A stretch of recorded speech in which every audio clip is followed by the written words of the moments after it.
Sur la première, 7h36, c'est une question fondamentale que devra trancher la Cour suprême des États-Unis. A-t-on le droit de breveter des gènes humains? Question qui a d'évidentes implications éthiques, mais aussi scientifiques. Et j'allais dire peut-être surtout des implications économiques. Au cœur du débat, la société de biotech américaine Myriad Genetics, qui a déposé des brevets sur des gènes permettant de diagnostiquer un risque accru de cancer. Pour des organisations de patients et de défense des libertés civiles, ce sont là des protections tout à fait abusives. Pour en parler, le plaisir d'accueillir ce matin Bertrand Kieffer. Bonjour. Bonjour. Vous êtes rédacteur en chef de la revue médicale, membre de la Commission nationale d'éthique, Bertrand Kieffer, médecin. Vous êtes à Genève dans notre studio, on vous en remercie jusqu'à 8h. Breveter le vivant, l'entreprise Myriad Genetics détient, et je le précise, c'est le fond du problème, détient depuis les années 90 le droit exclusif d'analyser le segment d'ADN qui contient 2 gènes impliqués à la fois dans les cancers du sein et des ovaires. Alors, quiconque aux États-Unis veut savoir s'il possède ces mutations sur ces 2 gènes doit impérativement passer par cette entreprise, moyennant $3000, breveter le vivant. Est-ce que, selon vous, c'est acceptable ? Oui, écoutez, immense question, et question extrêmement importante, parce que le vivant, ça devient le grand domaine de la recherche, le grand domaine de l'industrie et de la consommation. Au fond, maintenant, là, il s'agit du génome humain. Nous n'avons qu'un seul génome. Il s'agit de tout à fait autre chose quand on brevette notre génome, une partie de notre génome, que quand on brevette, je ne sais pas, un nouveau dispositif pour un téléphone portable, parce que là, on peut imaginer quantité de dispositifs, parce que des gènes, nous en avons une quantité limitée, quelques dizaines de milliers, et c'est là un enjeu extrêmement important aussi de pouvoir. Donc, ce qui se joue autour de Myriad Genetics, qui est l'entreprise la plus agressive au niveau des brevets, qui veut vraiment étendre sa propriété intellectuelle, c'est extrêmement important pour l'avenir de l'humanité. Vous êtes membre de la Commission nationale d'éthique. Que dit l'éthique dans certains cas? On a l'impression que ce sont 2 logiques qui s'affrontent, 2 visions contradictoires, celle de l'éthique, qui sommes-nous pour envisager de breveter le vivant, et puis celle de la réalité économique et des brevets qui, ma foi, favorisent et protègent encore l'invention. On est à la croisée des chemins. Si j'ose dire, de quel côté balancez-vous? Écoutez, la recherche se fait toujours par un mélange de compétition et de collaboration. Et il faut que ce mélange soit bien fait. Et de même, un mélange d'économie privée et de recherche publique, de travail pour la communauté ou pour le savoir, pour lui-même.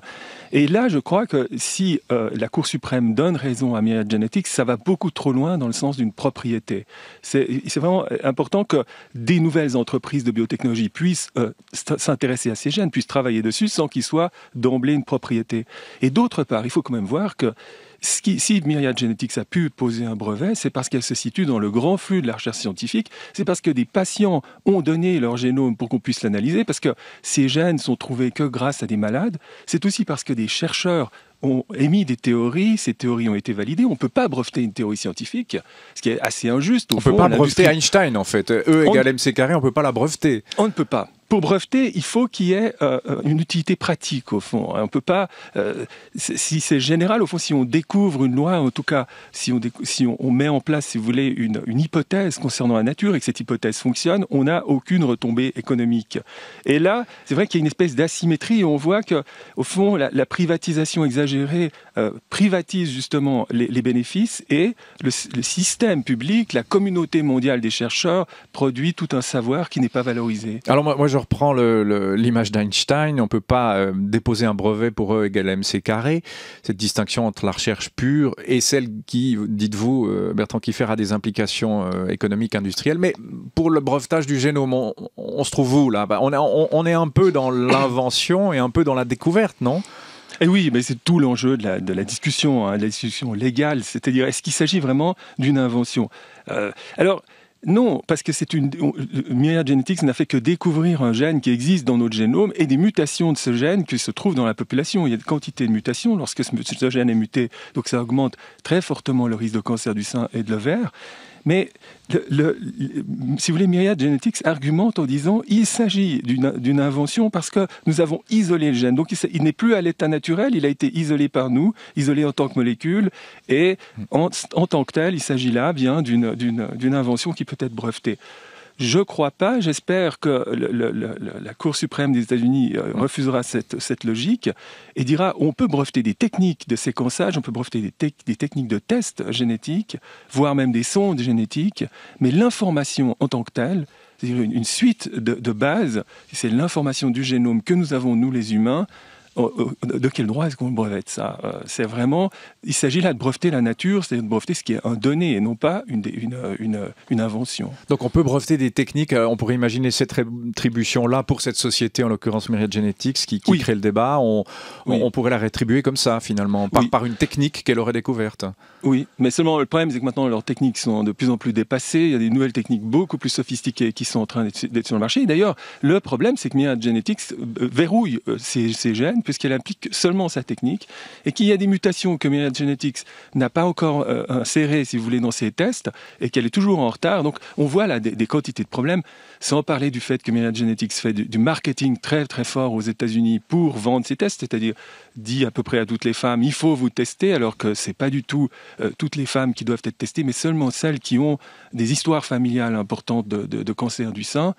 Et vous voyez, il y a une quantité d'implications en aval. Mais le brevet que veut poser Myriad Genetics est très complexe.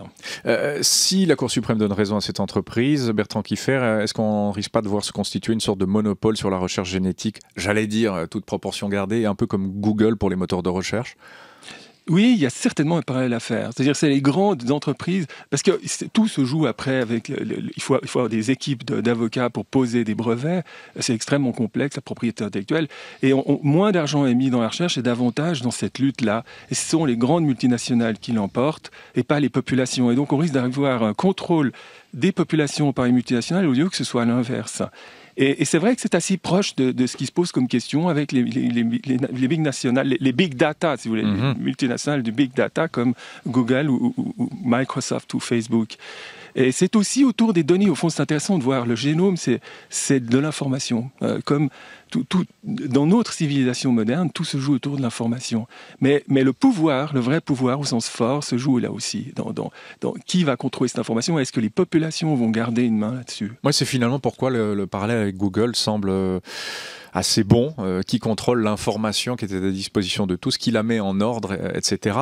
On a aussi, c'est le hasard de l'actualité, dans l'actualité, on en parlait à 7h30, on a Monsanto, Syngenta ou Pioneer, des multinationales spécialisées là dans les biotechnologies qui possèdent aujourd'hui une bonne partie des variétés de fruits ou de légumes en Europe, et quelques ONG veulent lancer une pétition, viennent de lancer une pétition qui a d'ailleurs recueilli déjà près d'1,5 million de signatures, modifier la législation européenne, c'est leur but afin de mettre fin à la privatisation de la nature. Selon la FRC, Monsanto et Syngenta posséderaient déjà 61% des variétés de tomates protégées par un brevet. On est dans le même domaine là, Bertrand Kiefer? On est dans le même domaine. Donc dans les OGM, c'est un tout petit peu différent de ce dont on vient de parler, puisque là il s'agit d'une modification du génome, c'est une modification qui est brevetée. Mais là, en plus, on parle d'un domaine peu connu, c'est-à-dire que les mêmes entreprises qui commercialisent les OGM ont acquis des variétés de fruits et de légumes qui, en prétendant que c'est elles qui les avaient produites au fond, mais pas forcément par technologie génétique, simplement aussi par croisement, et brevettent ça.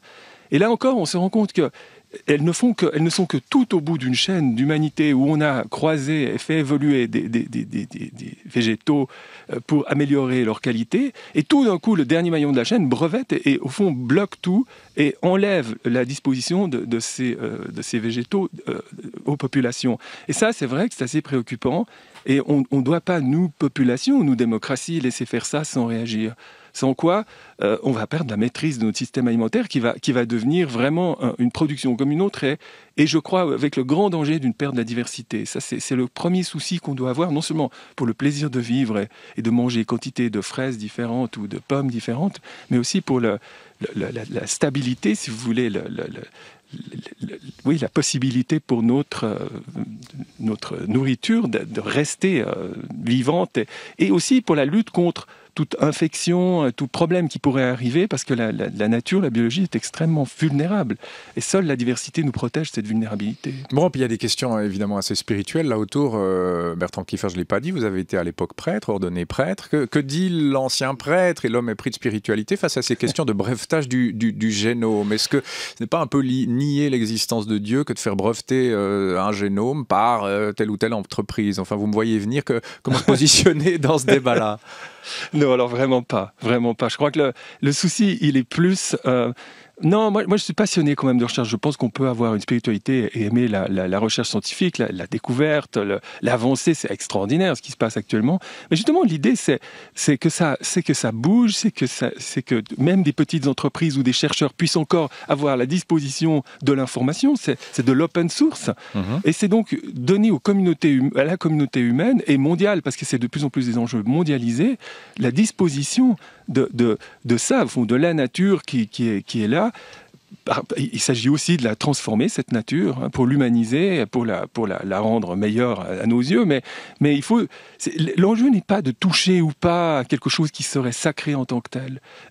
Mais bien sûr que avec le génome, on entre malgré tout dans quelque chose de très précieux pour l'humain, qui est son propre patrimoine génétique, et que certains, même l'UNESCO, appellent patrimoine de l'humanité.